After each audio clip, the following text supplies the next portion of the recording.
සුබෝදෑසනක් ඔබ සියලු දෙනාටම. අපි බලමු අද දෙවැනි පාඩම මොකක්ද කියලා. මම අවසාන පාඩමේ ඔයගොල්ලන්ට කිව්වා අද අපි ඉගෙන ගන්නවා ක්‍රියාවේ ඒකවචන ක්‍රියාව ගොඩනගා ගන්න. ඒ ක්‍රියාවේ be වුණු අවස්ථාවට ඒ සවුන්ඩ් එකක් එකතු කරගෙන කොහොමද සිංගියුලර් සබ්ජෙක්ට් එකට ගලපලා වාක්‍ය හදන්නේ. ඒතකොට සිංගියුලර් සබ්ජෙක්ට් එක අපිට බෑ ක්‍රියාවේ be වුණු අවස්ථාව එකතු කරන්න. අපිට ඒකවචන ක්‍රියාවක් ගොඩනගා ගන්න ඕන. එහෙනම් අපි ඒකවචන ක්‍රියාවන් ගොඩනගා ගන්නා ක්‍රම හතරක් තියෙනවා. අපි ඒ ක්‍රම හතර තමයි අද ඉගෙන ගන්නට යන්නේ. දැන් බලමු පළවෙනි ක්‍රමය.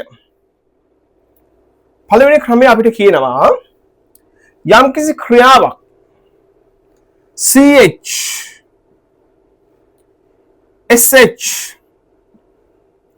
SS O and X වලින් අවසන් වෙනවා නම් ක්‍රියාවේ අගට ES එකතු කරලා ක්‍රියාවේ ඒක වචන බවට පත් කරන්නට පුළුවන්. අපි බලමු උදාහරණ. අපි CH වලට උදාහරණයක් ගමු. අපි කියනවා catch අල්ලනවා. එතකොට කොහොමද මම අල්ලනවා නම් I catch. ඇය අල්ලනවා. ඇය කියන්නේ ඒක වචන සබ්ජෙක්ට් කෙනෙක්. එතකොට ඇයට අපිට කියන්න බෑ she catch කියලා. එතකොට ඒක වෙන්නට ඕන she catches. ඒ සවුන්ඩ් එකක් එන්නට ඕන ක්‍රියාවේ අගට. එතකොට මේ වගේ ක්‍රියාවක් CH වලින් අවසන් වෙලා තියෙන ක්‍රියාවක් ඒක වචන ක්‍රියාව බවට පත් කිරීම සඳහා අපි ඒකේ අගට ES එකතු කරලා catches ඒක වචන බවට පත් කරගන්න. අපිට ලියන්න පුළුවන් දැන් she catches the ball. ඊළඟ අපි ගන්න SH. අපි ගමු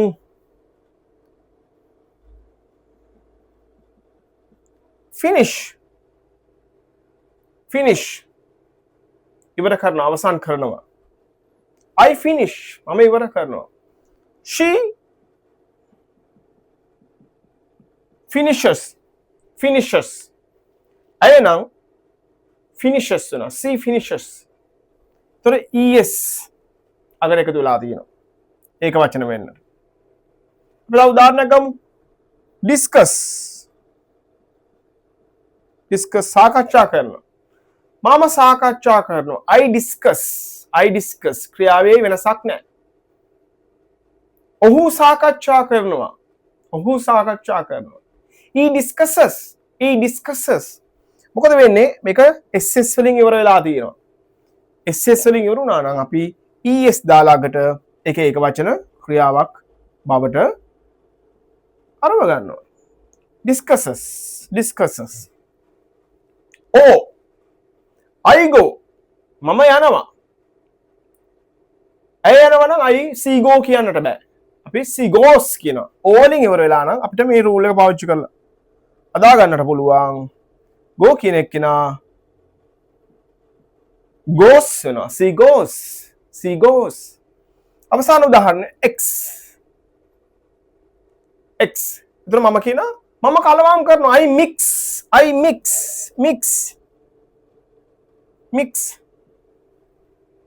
කියන්නේ කලවම් කරනවා.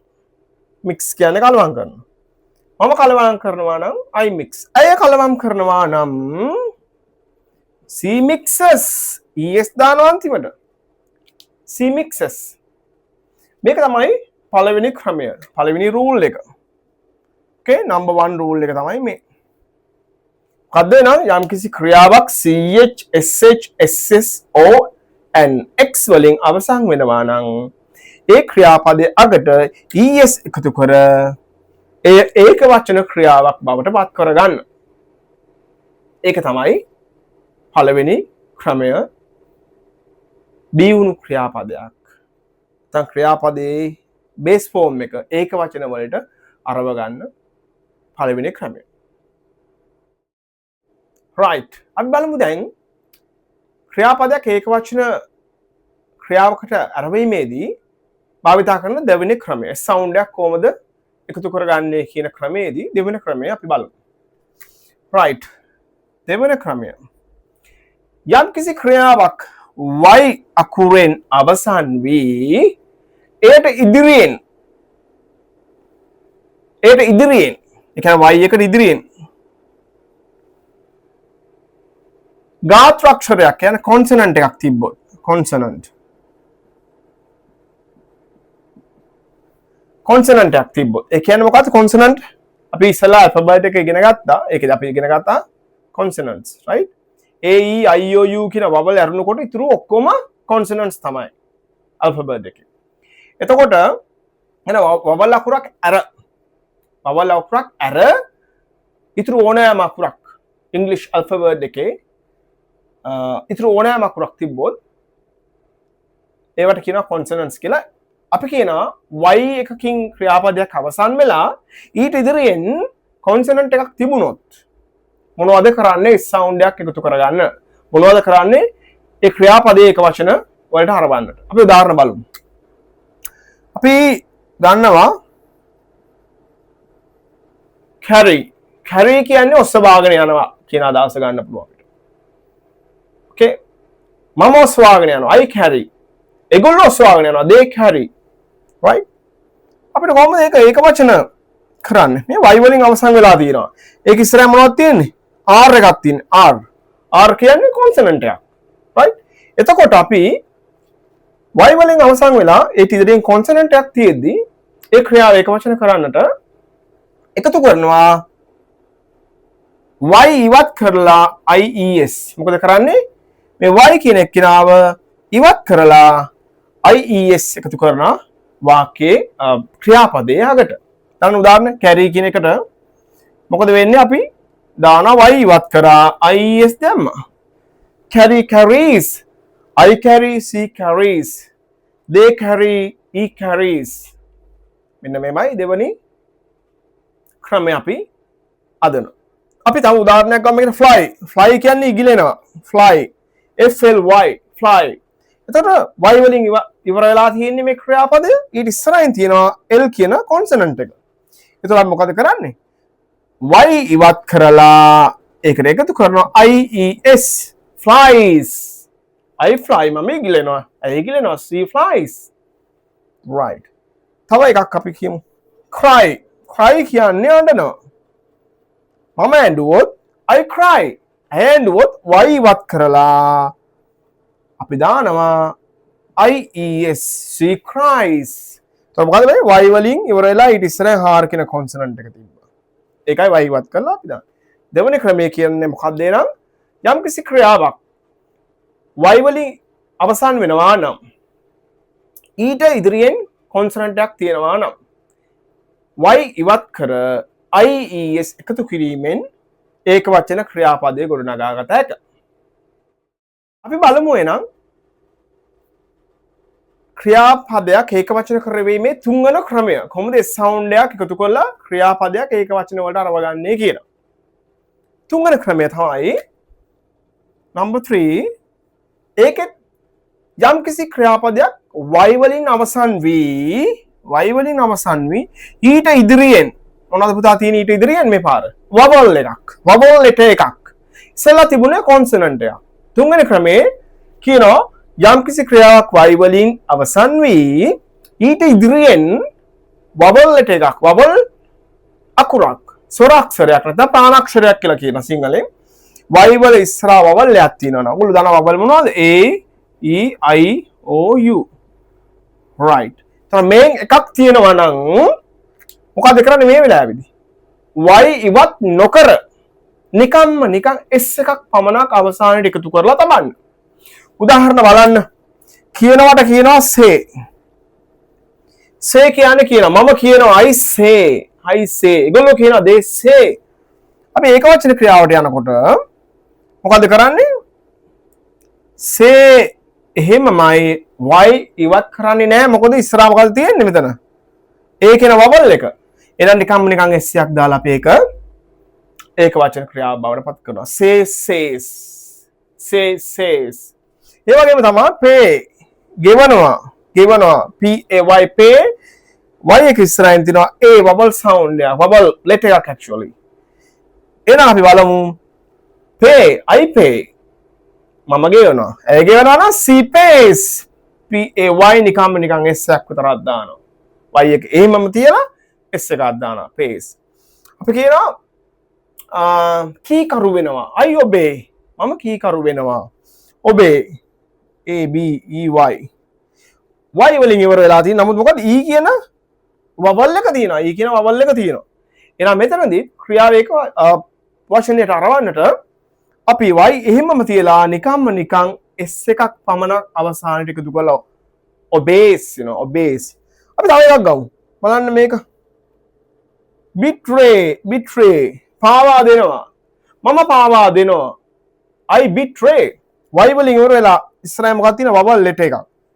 එහෙනම් ඒක වචන ක්‍රියාවට අදන්න අපි y එහෙමම තියලා නිකන් s එකක් විතරක් දානවා betray. එහෙනම් මේ තුන්වෙනි එකේදී තුන්වෙනි ක්‍රමයේදී කියනවා යම් කිසි ක්‍රියාවක් y වලින් අවසන් වෙනවා නම් ඒක ඉස්සරහා තියෙන්නේ vowel letter එකක් නම් y ඉවත් නොකර s පමණක් එකතු කිරීමෙන් ඒක වචන ක්‍රියාපදයේ ගොඩනගාගත හැකියි. right. එහෙනම් බලමු අපි ක්‍රියාවක් ඒක වචන කරගැනීමේ අතරවන ක්‍රමය මොකක්ද කියලා. number 4. right. අපි කිව්වා යම් කිසි ක්‍රියාවක් number 1 කිව්වා යම් කිසි ක්‍රියාවක් ch sh ss o x වගේ අකුරු වලින් අවසන් වුණොත් එයා ඒක වචන කරන්නට දාන්නට කිව්වා es. number 2 අපි කිව්වා යම් කිසි ක්‍රියාවක් y වලින් අවසන් වෙලා ඉදිරියෙන් කොන්සනන්ට් එකක් තියෙනවා නම් y ඉවත් කරලා ies දාන්නට කියලා. number 3 අපි කිව්වා යම් කිසි ක්‍රියාවක් y වලින් ඉවර වෙලා හැබැයි ඒක ඉස්සරහින් තියෙන මේ පාර vowel letter එකක්. එහෙනම් අපි y එහෙමම තියාගෙන s එකක් විතරක් එකතු කරනවා. එහෙම කරලා එක වචන ක්‍රියාව හදනවා. number 4 එකේ මේ කියන්නා ක්‍රම හරුණකොට ඒ කියන්නේ y වලින් අවසන් වෙන්නේ නැති ඊට පස්සේ ch ss x o වගේ වලින් අවසන් වෙන්නේ නැති අනිකුත් සියලුම ක්‍රියාපද වලට නිකන් s එකක් දාන්න කියනවා. එතකොට ඒක එක වචන වලට පත් වෙනවා. ඒ කියන්නේ number 1 2 3 ඒ කරුණු ඇරිලා අනිකුත් අකුරු වලින් අවසන් වෙන ඕනම ක්‍රියාපදයක් අගට නිකන් s එකක් විතරක් දාලා ඒක වචන ක්‍රියාව දාගන්නට කියලා. අපි බලමු උදාහරණයක්. දැන් අපි කියමු මෙහෙම show පෙන්වනවා w වලින් අවසන් වෙලා තියෙනවා. අර තුනම අදාළ නැහැ. අර නීති ඉගෙන ගත්ත. එහෙනම් නිකම්ම අපි දාන shows I show she shows. එනවා come e වලින් අවසන් වෙලා තියෙනවා. I come මම එනවා she comes. ඒක වචන වෙන්න නම් නිකන් s එකක් විතරයි දැම්මේ අපි දැක්කා. write ලියනවා. e වලින් අවසන් වෙනවා. I write. එහෙනම් she writes. අපි දානවා නිකන් s එකක් විතරක් අගට. අපි කියනවා තැපැල් කරනවා post. මම තැපැල් කරනවා නම් මේ t වලින් අවසන් වෙලා තියෙන්නේ. මම තැපැල් කරනවා නම් post I post. ඒ තැපැල් කරනවා නම් මොකද කරන්නේ නිකන් s එකක් විතරක් දාන්න දැන්. she post. අපිට මේ වගේ තව ගොඩාක් උදාහරණ තියෙනවා. මම මේ කීප විතරක් කරන් ඔයාලට කියලා දෙනවා. එහෙනම් මතක තියාගන්න රූල් හතරක් අපි ඉගෙන ගත්තා. පළවෙනි රූල් එක තමයි යම් කිසි ක්‍රියාවක් ch sh ss x and o වලින් අවසන් වෙනවා නම් අගට es දාලා ඒක වචන ක්‍රියාව ගොඩනගා ගන්න. ක්‍රියාපදයක් y වලින් අවසන් වෙලා ඒක ඉස්සරහින් කොන්සනන්ට් එකක් තියෙනවා නම් y අයින් කරලා ies දාලා අගට ක්‍රියාපදයේ ඒක වචනය දාන්න. තවත් ක්‍රියාපදයක් y වලින් අවසන් වෙනවා නමුත් ඒකේ තියෙන ඉස්සරහින් vowel letter එකක් නම් ස්වරාක්ෂරයක් නම් y වලට කිසිම දෙයක් කරන්න නැතුව s එකක් විතරක් අගට දාලා ඒක වචන ක්‍රියාව දා ගන්නවා. ඒ කියන්නා වූ ක්‍රම තුනෙන්ම හරිනකොට අනිකුත් ඕනෑම අකුරකින් අවසන් වන ක්‍රියාපදයකට අගට නිකන් s එකක් පමණක් දාලා ඒ sound එක දා ගන්නවා. ඒක වචන ක්‍රියාවක් බවට පත් කරගන්නවා. එනම් මේ රූල් අතර ඔයගොල්ලන්ට පැහැදිලි කියලා හිතනවා. අපිට දැන් වාක්‍ය අදන්නට පුළුවන් මේ දැනුමෙන් අපිට හරිම ලේසියෙන් ඇක්ටිව් වොයිස් වල වාක්‍ය හදාගෙන ඉස්සරහට යන්නට පුළුවන්. අපි දන්නවා දැන් ප්ලූරල් සබ්ජෙක්ට් වලට ඔයගොල්ලෝ කොහමද ඒක වචන ක්‍රියා බහුවචන ක්‍රියාව දාලා කියන්නේ ක්‍රියාවේ බිහිවුණු අවස්ථාව ස්ටෙම් එකෙන් අදන්නේ. නැතිනම් ඒක වචනයක් සබ්ජෙක්ට් එකක් වුණාම කොහමද verb එක ඔයගොල්ලෝ වෙනස් කරගන්නේ sound එකක් දාන්න. ඔයගොල්ලෝ දැන් මේක පිළිබඳව මනා දැනුමක් ඇති කියලා මම විශ්වාස කරනවා. ඒ විශ්වාසයෙන් අපි ඊළඟ පාඩමට යමු. හරි. අපි ඊළඟට බලමු adverbs of frequency. මොකද මේ adverbs of frequency කියන්නේ? සාමාන්‍යයෙන් අපේ වාක්‍ය රටාවනේ subject verb object. ඒ number 1 2 3 කියලා තිබුණා. එක subject, එක verb, තුන object. නමුත් අපි adverbs of frequency පාවිච්චි කරද්දී අපි ඒක දානවා වාක්‍යයේ දෙවෙනි තැනට. ඒතර කොහොමද දෙක එන්නේ? එක subject දෙක adverb of frequency, number 3 verb, number 4 object. Right? අපි මෙන්න මේ කීපය ඉතාම බහුලව පාවිච්චි වෙන adverbs of frequency ටිකක් ඉගෙන ගමු. ඒතර මේවා වාක්‍යයන් වල දාන්නේ subject සහ verb අතරට. So these adverbs of frequency are applied in between subject and verb. ඒතර මතක තියාගන්නට ඒක. ඒක හොඳින් මතක තියාගන්න. මෙන්න මේ වගේ කාලයක් ගන්න විශේෂණ පද කීපයක් තියෙනවා. අපි ඒවා නිතරම දාන්නේ subject verb අතරට වාක්‍ය. අපි බලමු. පළවෙනි එක තමයි always. always කියන්නේ මොකද්ද? නිතරම. always නිතරම. ඊපස්සේ often කියන්නේ බොහෝ විට.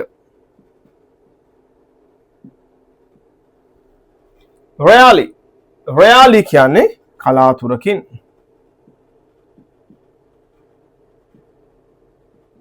අපි seldom කියලාත් කියන කලාතුරකින්. sometimes සමහර විට. sometimes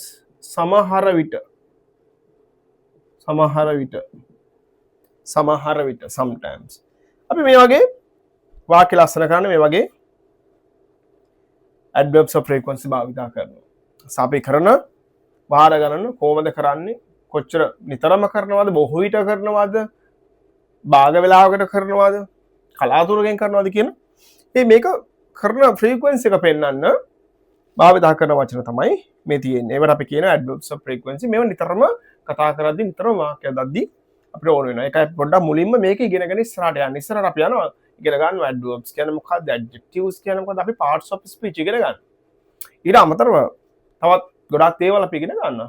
idioms, proverbs අපි මීට අමතරව ගොඩාක් දේවල් ඉගෙන ගන්නවා. නමුත් අපි ඉස්සල්ලාම අපි initially මේක ඉගෙනගෙන යනවා ඉස්සරහට. ඊට පස්සේ අපි අනිත් සියලුම දේවල් English language එකේ තියෙන ඒවා ඔක්කොම cover කරනවා. ඉතින් අද බලමු අපි නම් මේව දාලා කොහමද වාක්‍ය හදන්නේ කියලා අපි උදාහරණ ටිකක් සාකච්ඡා කරමු. right. අපි දැන් බලමු adverbs of time කියන්නේ මොකක්ද කියලා. adverbs of time කියන්නේ කාලයංගන පද. මේවා commonly use කරන day to day conversation එකට use කරන කාලයංගන පද කීපයක් තමයි මම අරන් තියෙන්නේ. මේවා අපි දාන්නේ වාක්‍යයේ අන්තිමට. අපි ඉස්සෙල්ලා adverb of frequency ඉගෙන ගත්තා. අපි ඒව දැම්මා subject and verb අතරට. එතකොට මේක දානවා at the end of the sentence. අපි ඉස්සෙල්ලා apply කරේ in between subject and verb. දැන් මේක දානවා at the end of the sentence.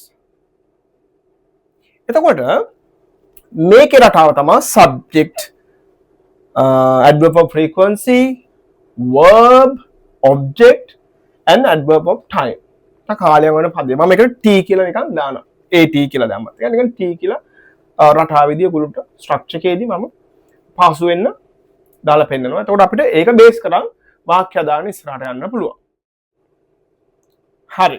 අපි නම් active voice වල තියෙන final structure එක develop කරගමු. එතකොට අපිට ඒක බේස් කරගෙන වාක්‍ය රටාව දාන්න ඉදිරියට යන්නට පුළුවන්. හරි. එහෙනම් අපි බලමු මේ තියෙන අපේ subject verb object කියන active voice වල තියෙන structure එක. අපි මේක develop කරා adverb of frequency දාලා and adverbs of time දාලා. right. අපි නම් බලමු. අපි දන්නවා adverb of frequency එකක් අපි add කරන්නේ අපි AF කියලා එක දාගන්නවා right මෙන්න subject උයි verb උයි හතරට ඊට පස්සේ අපි sentence එක අවසානයේ මම T විතරක් දාගන්නවා adverbs of time එකතු කරගන්නවා කාලයාගමන පද අනිකුත් ඒවා adverb of frequency වලට අමතරව අපි daily use කරන ඒවා කාලයාගමන පද අපි දාගන්නවා sentence එක අන්තිමට ඒක මතක තියාගන්න. එතකොට වාක්‍ය ලස්සනයි. එතකොට අපි දන්නවා adverbs of frequency add කරන්නේ in between subject and verb. එතකොට අපි at the end of the sentence add කරනවා adverbs of time. ඕක තමයි structure එක. අපි මේක තව ටිකක් කෙටි කරගමු. එතකොට අපි දන්නා subject වලට අපි ලියා ගන්නවා s. ඊට පස්සේ අපි ලියා ගන්නවා මේවා තිබුණොත් adverbs of frequency තිබුණොත් ඊළඟ එක දානවා.